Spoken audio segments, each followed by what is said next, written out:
Hello दोस्तों, आपका अपना चैनल एक्सप्लोरिंग एजुकेशन आपका स्वागत करता है। डेली हिंदी न्यूज़पेपर की करंट अफेयर्स की सीरीज में आज हम बात करेंगे 11 दिसंबर और 12 दिसंबर के हिंदी न्यूज़पेपर से आपके लिए क्या-क्या इंपॉर्टेंट करंट अफेयर्स के क्वेश्चन रहने वाले हैं।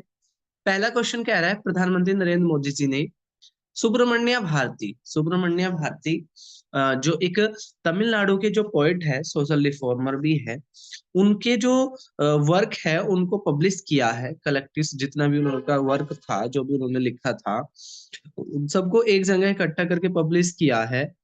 तो यहाँ पे उनके बारे में स्टेटमेंट पूछा कौन सा रॉन्ग है। तो वो एक तमिल पोएट थे, सोशल रिफॉर्मर थे।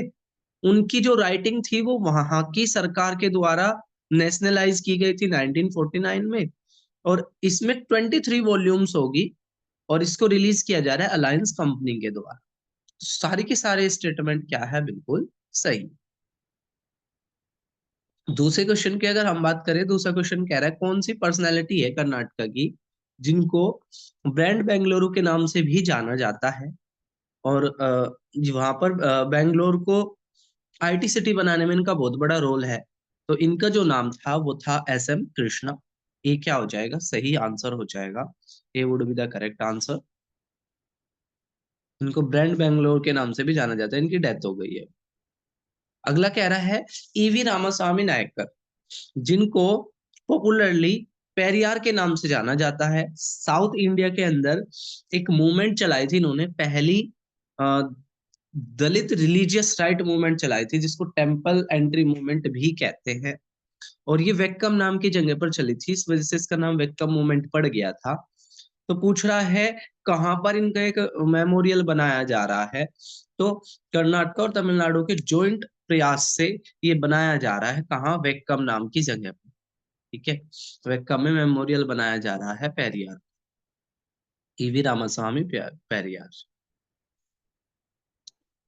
नेक्स्ट क्वेश्चन की बात करें, देखो वैक्यूम सत्याग्रह पहला ऑर्गेनाइज मूवमेंट था, right of untouchable for the entry in the temple. Vice president का इम्पीचमेंट, अभी जो हमारे जो जगदीप धनखड़ जी है उनके खिलाफ इम्पीचमेंट यानी कि आपदस्थ करना, उनको पोस्ट से हटाने का एक इम्पीचमेंट का प्रोसेस आ रहा है। इस इम्पीचमेंट के प्रोसेस के तहत कम से कम 50 एमपी, राज्यसभा के अंदर कम से कम 50 एमपी का सपोर्ट होना जरूरी है। और उनको 14 डेज पहले क्या भेजना पड़ता है, नोटिस भेजना पड़ता है। Restatement of values of judicial life, ये किससे जुड़ा हुआ है? ये जुड़ा हुआ है अभी इलाहाबाद हाई कोर्ट के एक व्यक्ति, उन्होंने पब्लिक लाइफ में बोल दिया कि ये भारत जो है ये मेजोरिटी से चलना चाहिए, और जो मेजोरिटी की जो राइट्स है, जो मेजोरिटी की बातें हैं वो सबको माननी चाहिए। और जो महिलाओं के जल्दी क्या आना चाहिए, यूनिफॉर्म सिविल कोड आना चाहिए, और जो मुस्लिम महिलाओं के साथ अत्याचार है वो रुकने चाहिए। तो इस तरह की बातें इन्होंने बोल दी, तो इस वजह से चर्चाओं में है। Restatement of value of judicial life 1997 के अंदर, ठीक है, ये आपका क्या आया था, कुछ वैल्यूज आई थी कि भाई जुडिशरी को इन वैल्यूज को फॉलो करना चाहिए। रविंद्रनाथ महातो झारखंड के नए स्पीकर बने हैं, झारखंड में अभी चुनाव हुए थे।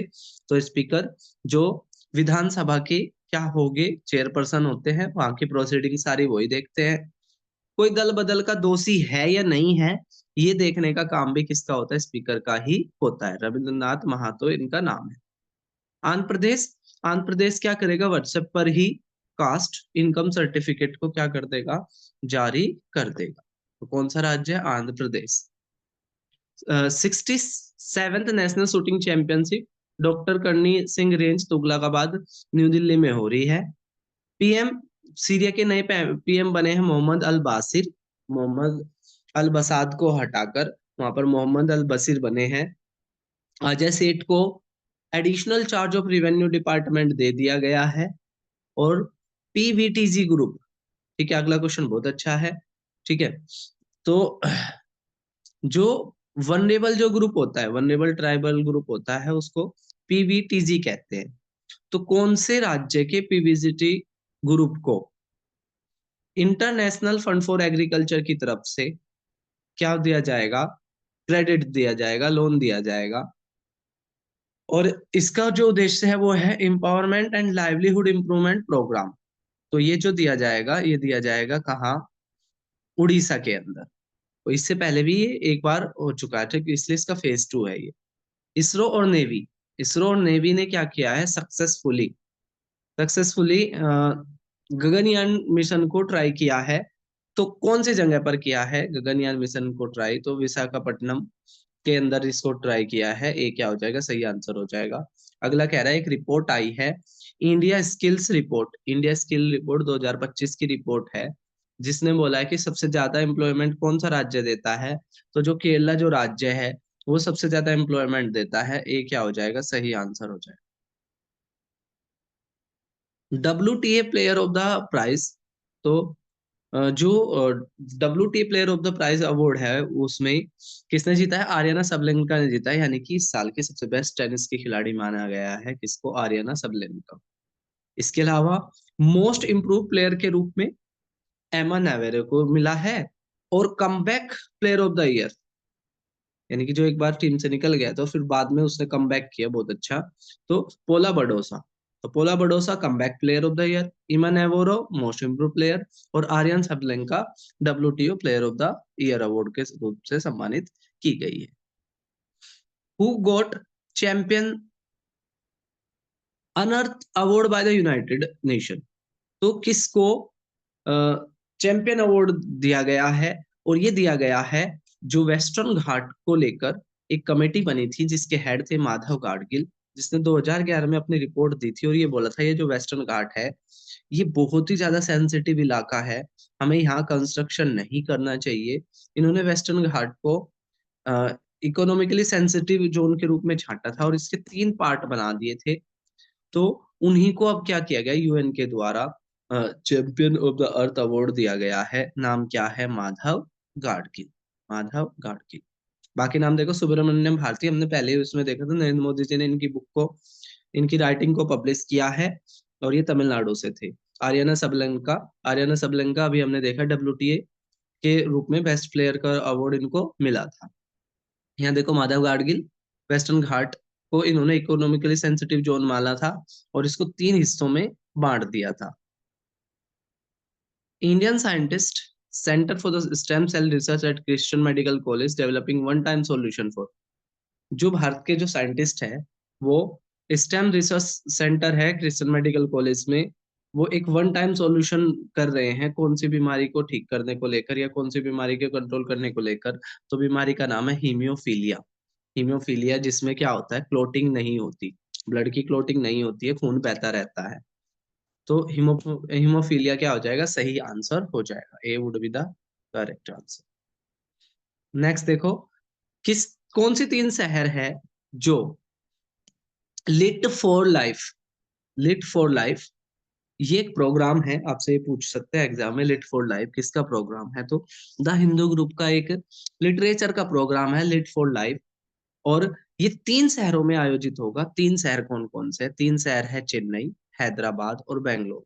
चेन्नई, हैदराबाद, बेंगलोर, जिसमें डेमोक्रेटिक वैल्यू को बचाने को लेकर और लिटरेचर को बढ़ावा देने को लेकर ये सारी चीजें क्या होगी यहाँ पर कराई जाएगी। तो नाम क्या है? Lit for life. Lit for life किसका प्रोग्राम है? द हिंदू का ये प्रोग्राम है। चेन्नई, हैदराबाद और बेंगलोर, 3 शहर में ये आयोजित हो रहा है। कौन सा स्टेटमेंट रॉन्ग है रेलवे बिल 2024 के बारे में? ये रेलवे बोर्ड है जो एक्ट है 1905 का और 1989 का, इन दोनों को मर्ज कर देगा। रेलवे को स्टैच्यूटरी दर्जा मिल जाएगा। स्टैच्यूटरी होता है जब किसी चीज के किसी चीज का मेंशन कॉन्स्टिट्यूशन में तो नहीं होता, लेकिन उसमें सुधार करने के लिए पार्लियामेंट के अंदर बिल लाया जाता है, उसे स्टैच्यूटरी संस्था कहते हैं। तो रेलवे की स्टैच्यूटरी संस्था बन जाएगी, और रेलवे एक्ट ऑफ 1905 और रेलवे एक्ट ऑफ 1989 मर्ज हो जाएंगे। यूनियन गवर्नमेंट के पास अथॉरिटी होगी कि रेलवे बोर्ड में कौन कौन होगा, और ये रेलवे जो जोन है उनको और ज्यादा क्या दे देगा? अथॉरिटी दे देगा। तो पूछा था कौन सा स्टेटमेंट रॉन्ग है? कोई भी स्टेटमेंट रॉन्ग नहीं है, सारे के सारे स्टेटमेंट सही है। भारत में एक रिपोर्ट आई है जिसको पब्लिश किया है वर्ल्ड हेल्थ ऑर्गेनाइजेशन ने, जिसके अनुसार साउथ एशिया के अंदर जो मलेरिया के जो केस है उसमें से आधे केस इंडिया में है और दूसरा नंबर आता है इंडोनेशिया का, जिसमें भारत के यहाँ से जिसमें ना वर्ल्ड के, वो सॉरी साउथ ईस्ट एशिया के अंदर सबसे ज्यादा मलेरिया के केस है इंडिया में 50%, और उसके बाद है इंडोनेशिया में 33%, यानी कि 1.5। तो अ, दोनों का मिलके करीब, ये एक रिपोर्ट में ही पब्लिश था कि करीब दोनों का मिलके 88% केस कहाँ बैठ रहे हैं, आपके दो, इन दो देशों में बैठ रहे हैं। एक और रिपोर्ट आई है, तो ये तो याद याद रख लेना यहाँ पे रिपोर्ट का नाम। और उसके बाद एक और रिपोर्ट है the social dialogue dialogue the social dialogue report को पब्लिश किया है इंटरनेशनल लेबर ऑर्गेनाइजेशन ने। और International Labour Organisation WHO WTO दोनों का हेडक्वार्टर कहाँ है, जेनेवा स्विट्जरलैंड में है। कोका कोला ने अपने क्या करा है, 40% शेयर इंडिया के अंदर किसको बेच दिए हैं, जुबलिएंट ग्रुप को। ठीक है, जुबलिएंट ग्रुप को कोका कोला ने अपने 40% शेयर बेच दिए हैं। तो ये था हमारा 11 और 12 दिसंबर के हिंदी न्यूज़पेपर के करंट अफेयर्स की क्वेश्चन। आपको कुछ सीरीज कैसी लग रही है, कौन सा क्वेश्चन आपको सबसे अच्छा लगा, कमेंट बॉक्स में जरूर बताना। फिर मिलेंगे एक नई वीडियो के साथ, तब तक के लिए टेक केयर, जय हिंद जय भारत।